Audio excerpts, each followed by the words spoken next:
किसान आंदोलन के समर्थन में अब कांग्रेस सड़कों पर उतर आई है।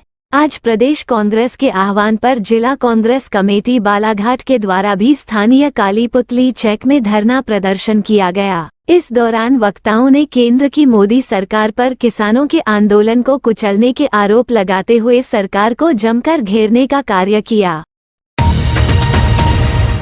बालाघाट के काली पुतली पर आज जिला कांग्रेस कमेटी ने 2 घंटे तक सांकेतिक धरना दिया। धरने में जिला अध्यक्ष संजय उइके, विधायक अनुभा मुंजारे, विवेक पटेल, पूर्व विधायक हिना कावरे, पूर्व सांसद बोध सिंह भगत, जिला पंचायत सदस्य दल सिंह पंद्रे, वरिष्ठ नेता विश्वेश्वर भगत सहित अन्य जिला पदाधिकारी और कार्यकर्ता शामिल हुए। जहां कांग्रेस द्वारा भाजपा सरकार पर वादा खिलाफी का आरोप लगाते हुए किसानों को उनकी उपज का उचित मूल्य दिए जाने की मांग की। बता दें कि विधानसभा चुनाव में भाजपा द्वारा किसानों से वादा किया गया था कि अगर भाजपा की सरकार आती है तो 3100 रुपये प्रति क्विंटल धान और 2700 रुपये में गेहूं की खरीदी की जाएगी। लेकिन सरकार बनने के बाद भाजपा ने अपने वादे को अमल में नहीं लाया, जिसको अब कांग्रेस ने सरकार को घेरने का कार्य किया है। इस दौरान बालाघाट विधायक अनुभा मुंजारे ने कहा कि आज देश की असली आबादी को उसके मूलभूत अधिकार नहीं मिल रहे, जिसकी उपज का मूल्य भी नहीं मिल रहा, तो उनके अधिकारों की लड़ाई को दबाने और कुचलने का कार्य किया जा रहा है। यह लोकतंत्र की हत्या नहीं तो और क्या है। सवाल पंजाब के हमारे किसान भाइयों का नहीं है, सवाल हरियाणा के किसान भाइयों का नहीं है, सवाल उत्तर प्रदेश के सीमावर्ती क्षेत्र के किसान भाइयों का नहीं है, हम सब किसानों का सवाल है। हर एक भारतवासी के अधिकार की बात है।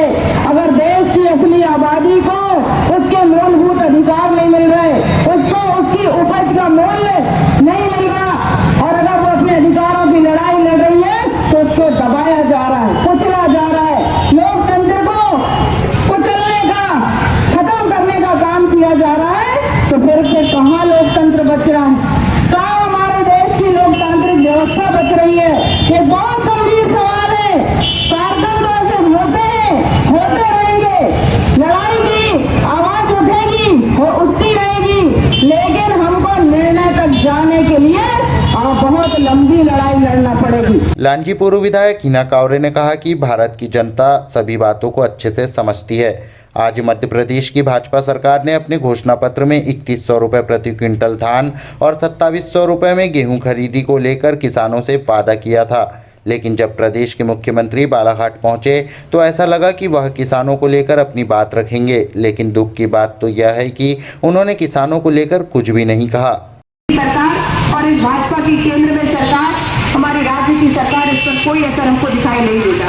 लेकिन हमें ये विश्वास है कि ये भारत की जनता है जो सभी बातों को बहुत अच्छे से समझती है, गहराई से समझती है, और जब समय आएगा तो वो निर्णय भी जरूर होगा कि उस सरकार का चयन इस देश की जनता करेगी जो इस देश को आगे बढ़ाने के लिए काम करे। हमें बालाघाट जिले के लोगों के लिए मैं एक ही बात कहूंगी कि सारे लोगों ने अपनी बातों में, यहाँ पर हमारे नेताओं ने कहा कि धान का रेट 3100 रुपये जो घोषणा मध्य प्रदेश की सरकार ने अपने वचन पत्र में किया, भारतीय जनता पार्टी के घोषणा पत्र में ये बात शामिल थी।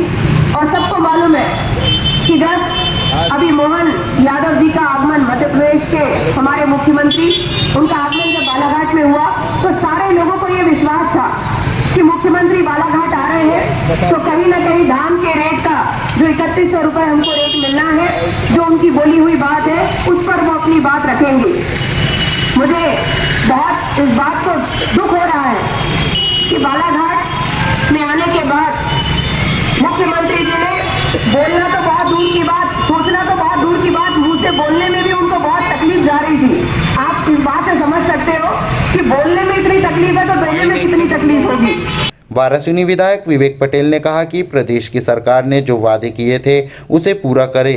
ना अब तक किसानों को उपज का मूल्य दिया, ना ही लाडली बहना योजना की राशि 3000 हुई। आज प्रदेश में रेत का अवैध खनन चल रहा है, गली गली में शराब की दुकानें खुल रही है, प्रदेश में अराजकता का माहौल है। अपने वादे पूरे करें, हमारे किसानों को धान का 2100 दें, गेहूं का 2700 दें, हमारी बहनों को 3000 महीना दें, गैस का 450 में सिलेंडर दें, और बहुत सी और देने के बिल माफ हुए, युवाओं को रोजगार मिलेगा, कोई भी काम नहीं किया। आज चूंकि हमारे जिले में रहने लगे हुए पार्टी का संकट है। रोज ट्रांसपोर्ट चल रहे हैं, किसानों को ट्रांसपोर्ट नहीं मिल रहा है, वोल्टेज नहीं मिल रहा है, कोई सुनने वाला नहीं है, कोई मायना नहीं है।